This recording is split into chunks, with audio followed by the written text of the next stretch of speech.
Di sini kita punya soal tentang program linier. Untuk menjawab soal seperti ini, ada 4 langkah mudah yang harus kita lakukan. Yang pertama, kita harus tentukan dulu fungsi kendala dan fungsi tujuannya. Ingat bahwa fungsi tujuan selalu dalam bentuk persamaan, sementara fungsi kendala selalu berupa sistem pertidaksamaan. Langkah kedua, kita selesaikan sistem pertidaksamaannya.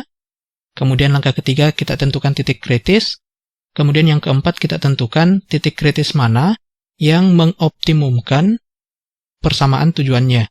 Dalam hal ini yang diminta adalah nilai minimum, jadi kita harus meminimumkan fungsi tujuannya. Jadi pertama kita tentukan dulu fungsi tujuan dan fungsi kendalanya. Kita bisa lihat dari soal yang diberikan. Yang diminta dalam soal adalah kita diminta untuk menentukan banyaknya jenis truk yang harus disewa agar biayanya minimum. Karena yang diminta adalah menentukan jenis truk, berarti jenis truk ini adalah variabel.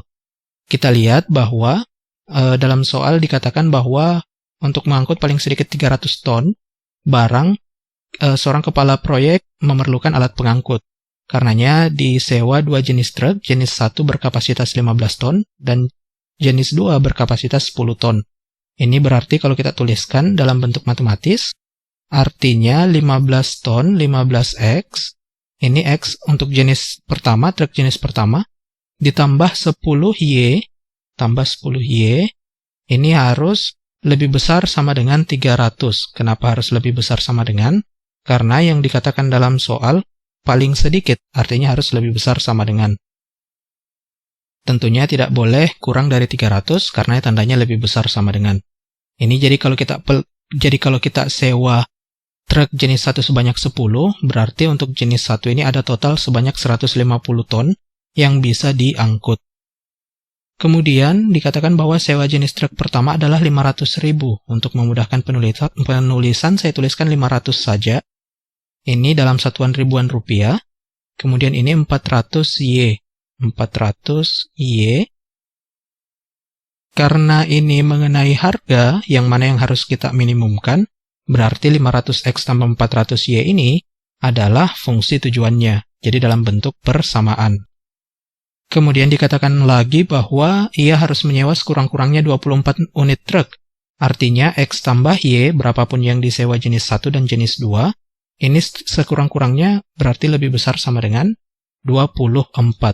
Tentu tidak mungkin menyewa sebanyak negatif truk. Tidak mungkin menyewa sebanyak minus 2 truk.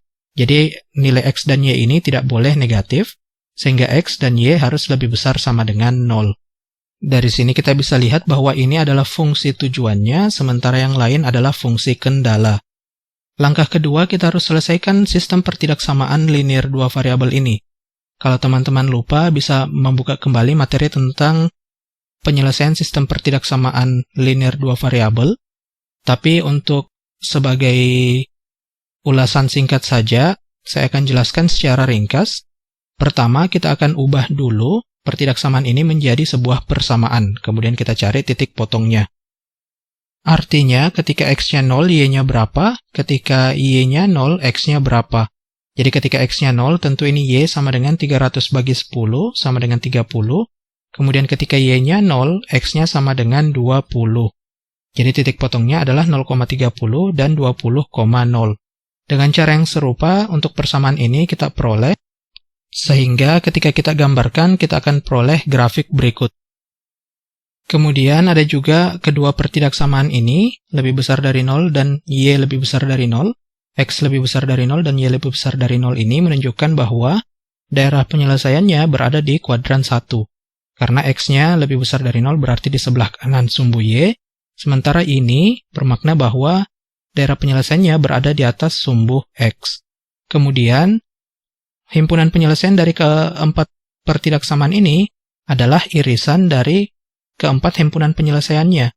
Karenanya, kita harus uji sistem pertidaksamaan kedua pertidaksamaan ini, apakah titik 0,0, kita ambil titik 0,0 sebagai titik uji, apakah titik 0,0 ini termasuk memenuhi pertidaksamaan atau tidak. Dan ketika kita substitusikan titik 0,0, ternyata tidak memenuhi kedua pertidaksamaan. Artinya titik 0,0 ini tidak termasuk ke dalam himpunan penyelesaian. yang mana berarti bahwa himpunan penyelesaiannya berada di sebelah kanan garis biru dan garis merah ini. Sehingga daerah yang beririsan adalah daerah yang dibatasi oleh titik ini. Jadi, perhatikan bahwa dari titik hitam ini ke titik biru ini, kemudian biru ke sini, kemudian dari sini mengikuti garis merah, dan dari merah ke sepanjang sumbu X. Ini adalah batas dari himpunan penyelesaian, daerah himpunan penyelesaian dari sistem pertidaksamaan ini. Perhatikan bahwa karena tanda pertidaksamaannya punya tanda sama dengan, artinya setiap titik di dalam garis ini termasuk ke dalam himpunan penyelesaian. Karena kita sudah dapat himpunan penyelesaiannya, kita masuk ke langkah penentuan titik kritis. Ingat bahwa titik kritis adalah titik yang merupakan perpotongan dari dua atau lebih garis. Dalam hal ini yang dimaksud titik kritis adalah ketiga titik kuning ini. Untuk titik yang ini dan titik yang ini mudah saja kita sudah punya di tabel. Sementara untuk titik yang di tengah ini kita harus tentukan dengan menyelesaikan sistem persamaan linear dua variabel dengan menggunakan dua persamaan ini. Jadi kita harus habiskan salah satu variabel, tapi karena di sini tidak mungkin habis kalau kita kurangkan, maka kita kalikan. Yang ini dikali dengan 1, sementara ini bisa dikali 10 atau kali 5. 15 maksud saya. Kita gunakan perkalian 10 saja untuk memudahkan, berarti ini sama dengan, yang mana sekarang Y-nya bisa kita hapus, sementara ini tersisa 5X, ini tersisa 60, berarti X sama dengan 12, yang mana berarti bahwa ketika X-nya 12, di sini Y-nya harus 12 juga untuk menghasilkan 24. Berarti ini titik potongnya berada pada titik 12,12. Setelah mengetahui ketiga titik kritis ini, kita tinggal substitusikan masing-masing ke persamaan tujuannya.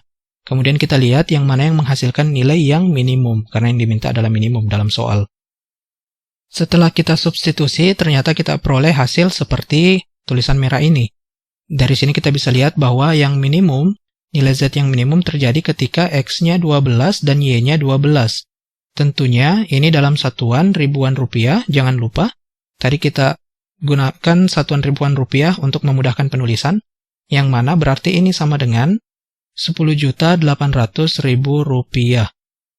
Sehingga kita bisa simpulkan bahwa biaya minimum adalah 10.800.000 rupiah, yang mana terjadi ketika kita menyewa sebanyak 12 truk jenis 1 dan 12 truk jenis 2. Sekian video pembahasan kali ini, sampai jumpa di video pembahasan selanjutnya.